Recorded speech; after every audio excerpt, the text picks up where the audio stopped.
con este servicio retrasado para donde obliga a Rossi a hacer el movimiento. ¡Qué gran pared! Rossi, el tiro. ¡Golazo! ¡Gol de Rossi! ¡Qué clase de servicio le pusieron! Y después la conclusión es maravillosa, fantástica, extraordinaria, milimétrica para colocarle en el ángulo superior izquierdo. Vean lo que hace Rossi. ¡Golazo! 3-1 marcador. Espectacular en movimiento, pero también la defensa de Chicago Fire, que es Johan Köpperhoff. No cubre esta zona de libre. Como un central, tú tienes que saber dónde va a caer el balón.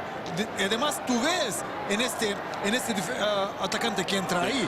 Yo creo que ahí es el gran fallo de la defensa. Mira,